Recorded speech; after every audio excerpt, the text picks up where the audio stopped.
career as a real estate executive in Naples. But his most recent challenge actually came at the age of 86 when he would end up paralyzed in a wheelchair. I'm certain that Mr. Lilian has more stories than we can fit into our program today, but I hope you will appreciate the enormous perspective that comes with 90 years of successes and challenges. And welcome the Hammer.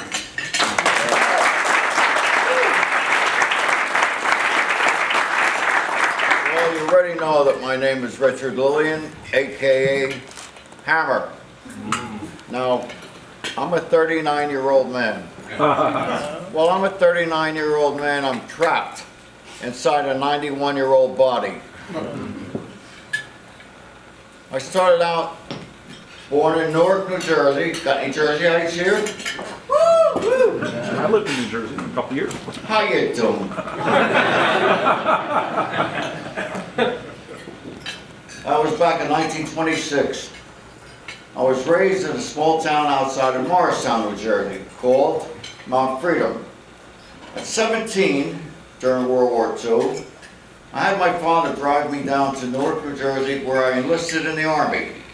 They had a program called the Army Specialized Training Program, and they immediately sent me down to VMI. That's the Virginia Military Institute, the West Point of the South. There I took my first year of engineering, and I also took my basic training. From there, that program washed out, and they sent me down to Keesler Field in Biloxi, Mississippi, where I was a pistol instructor for the crews of the B-24s. Well, I got out of the Army finally, 46. I went immediately to school. I went up to Plattsburgh Champlain College, and I was there for almost a year when my father got sick. And he was the only source of income for my mother and my little kid brother. So I went back, and I had to find a job, and luckily I had an uncle in New York that had a handbag factory. Now, I didn't know anything about handbags, but it was 40 cents an hour, and I went to work there. And he thought he saw in me a prospect that he could probably move his designer out and put me in as a little cheaper investment. So he had me come back at night. They had a night shift, and I learned all about making handbags. Well, it took me 6 months, and we ousted the old guy who was making patterns, and I went in and I stepped in.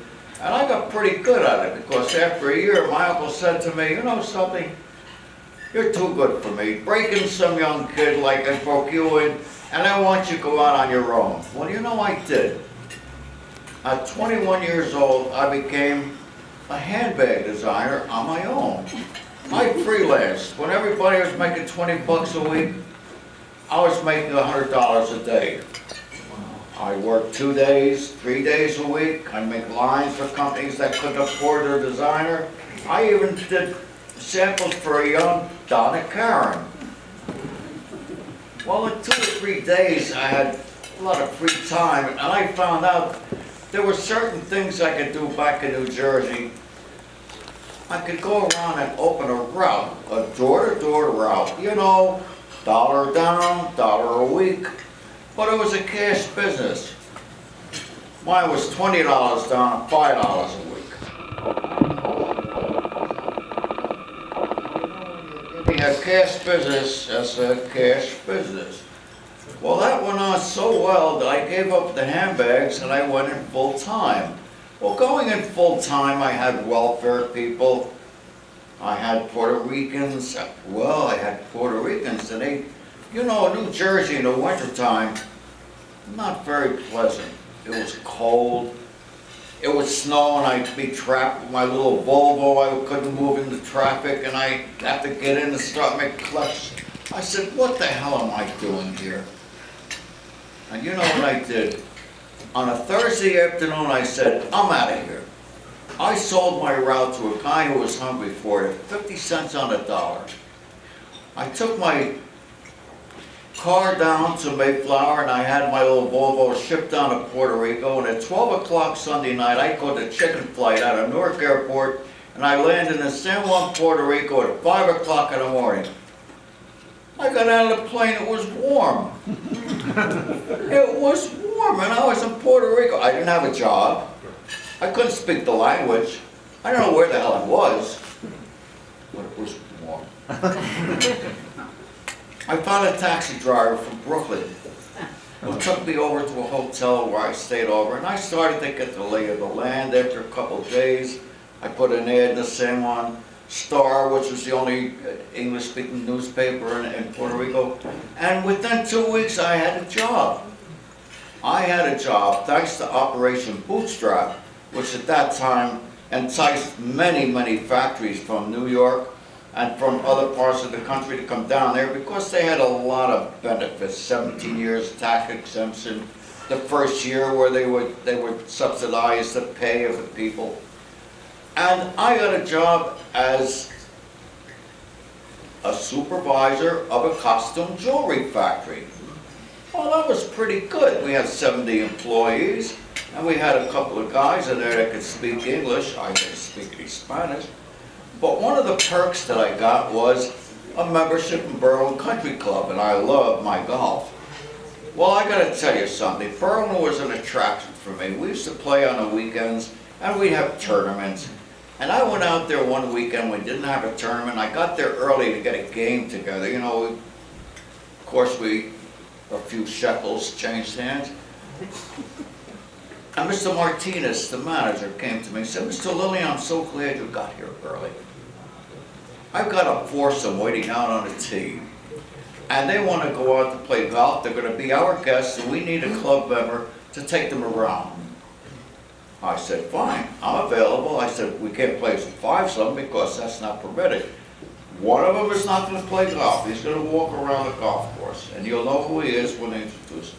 So I go out and they introduce me, and there's 4 Afro-American guys waiting on the tee for me. Well, the one who wasn't playing, he was kind of a short guy. He had a tie and a white shirt on, and he had a legal pad he was making some notes on. And I got introduced, and a tall guy with a big mustache, he talked to me, and we got a little game together for a couple of good Cuban cigars. And we went out, we played 18 holes. In those days you walked, you didn't have a golf cart. Well, I walked with this really nice gentleman alongside me. I had a great time with him. He was just as interesting as could be, but he was busy writing all kinds of stuff. Anyhow, we got back to the clubhouse and we had lunch together. And it was quite an experience. And I want to tell you who these people were. First of all, the guy that beat me for a couple of cigars, yeah, he beat me, was a guy by the name of Ralph Abernathy. I don't know if that name comes up to you. And the gentleman who walked around with me was Dr. Martin Luther King. Wow. That was quite an experience. I want to tell you, I didn't know much about it because this was in mid-August of 1963. And August 23rd, 1963, Dr. King gave an impassioned speech in Washington that started off with, "I have a dream." Well, who knows? He might have been making those notes when he walked around with me, but it was an experience. Anyhow, I had 7 good years down there, and all of a sudden the unions came down. The unions wanted to unionize all the factories that were down there, and the companies that were down there said, "What the hell do I need the unions in here for?" You know something, within a year, except for the pharmaceuticals, General Electric, Ulster Manufacturing, a lot of the big names moved out.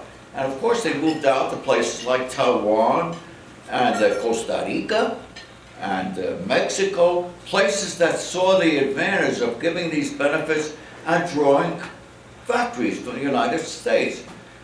This, ladies and gentlemen, was the start of outsourcing. Believe it or not, that's where it started, back in 1967, 1968. Well, lo and behold, my factory got sold out. They went back to Providence, Rhode Island, and I was shipped back to New Jersey, and I was back to where it was cold again. I didn't have a business, but I had a good piece of change that I had saved. So I opened up some furniture stores because I said, you know, I was doing well in credit. I'm going to open up some stores and I'm going to start giving credit to welfare again and to some of the others who can't get credit. And this was back in 1969, 1970. Well, let me tell you something. I had some good years there. And somewheres along the line, about 1978, 79, Sears Roebuck came out with the Sears credit cards. Well, Woolworth followed suit, and they were very anxious to get whoever they could get to 10 credit cards. I saw the handwriting on the wall. My business was going to hang around for long, so I carefully closed up my 3 stores. And I had a friend of mine who was in real estate and said, listen, why don't you get into real estate? I said, why not? I went to school, I passed it, and the first thing you know, I was selling real estate. I got a job with a company that was out of the Jersey Shore called Wiener Homes Corporation. And I did very well with them. The first year I did a wonderful job selling out a new community for them. And they said, you know something? Tex Wiener, who was the owner of the company, said, you know something, Richard? Oh, by the way, Dr. King didn't call me Richard, he called me Richard. That was an honor, let me tell you something. He said, you know, Richard, you do very well with this. We're anticipating opening up a golfing community in Estero, Florida. I said, Estero, Florida, is that on the East Coast or West Coast? He said, the West Coast. I said, how soon do we go? Well, let me tell you something. 1986, I was down here. I bought a house in Naples, Florida, and I went into real estate down here. And I was busy selling real estate, and I sold real estate at Country Creek, and I sold real estate for some of the other places, because after a while I found out, well, you can make a hell of a living down here, and I'll tell you what, play all the golf you want, do all the fishing you want, and it was warm. Well, I stayed in real estate. I not only stayed in real estate, but I bought, when the boom came about, I bought 6 houses.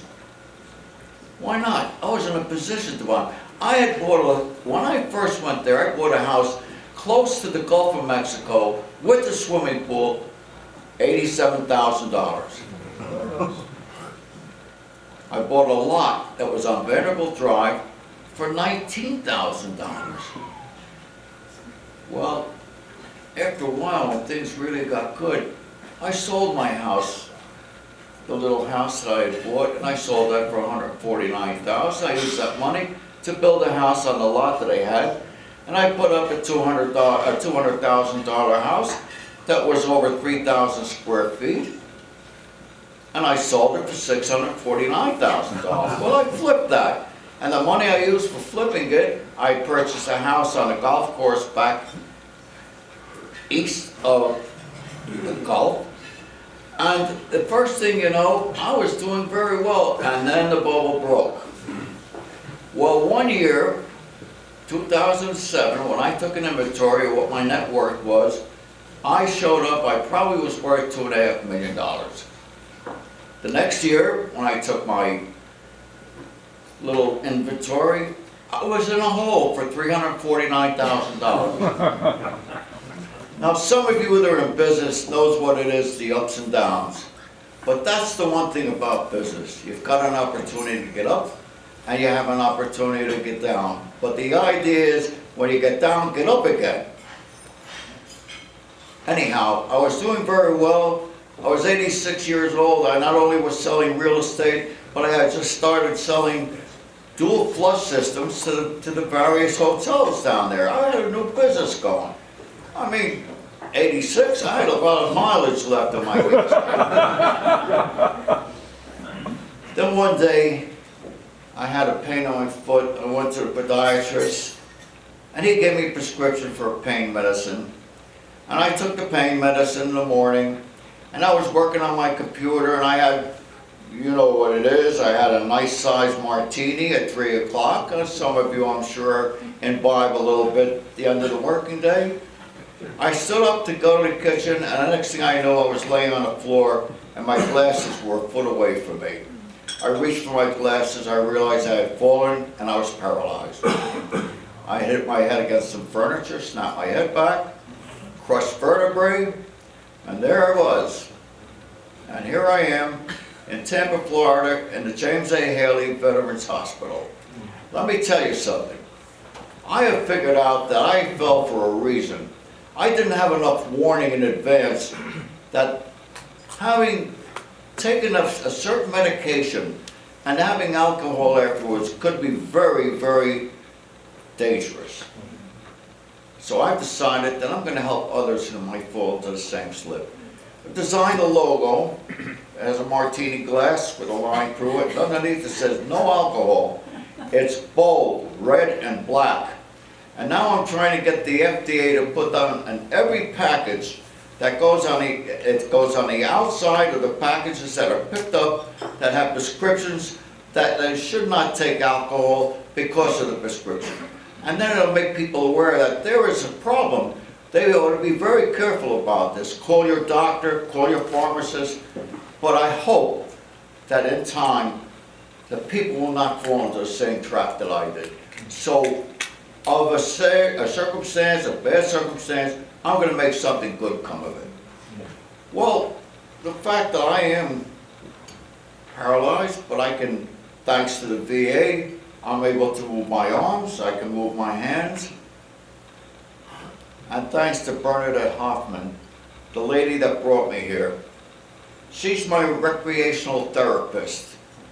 Now, she talked me into going to the Golden Age Games. That's what you see here, Golden Age Games.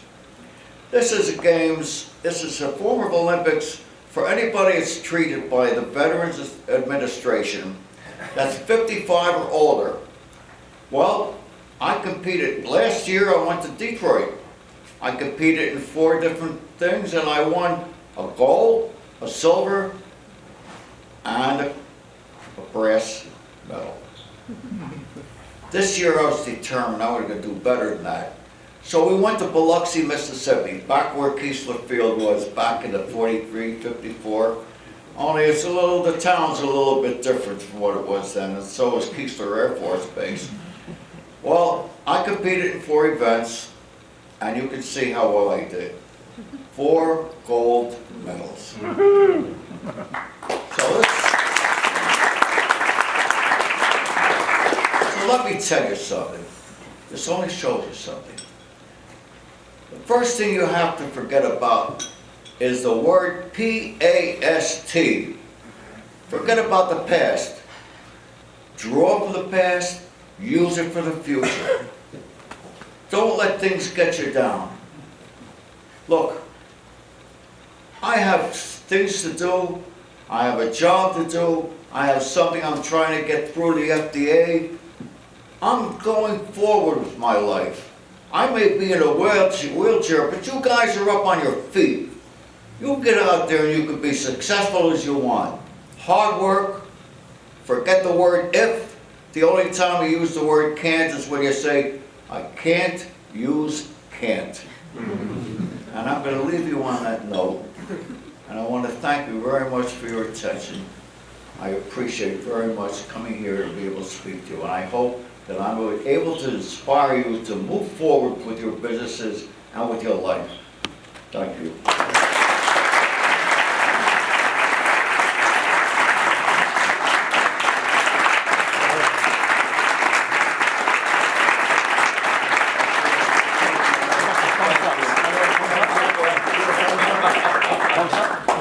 We can do a thumbs up. Awesome. Anybody have any questions for the gentleman? Yes. So what are the 4 events that you won your medals in? I won my medals in bocce, in shuffleboard, in bowling, and in air rifle. Cool. Wow. Awesome. Tell them about the picture. Oh, what's That's got to be you, huh? Oh, you see that?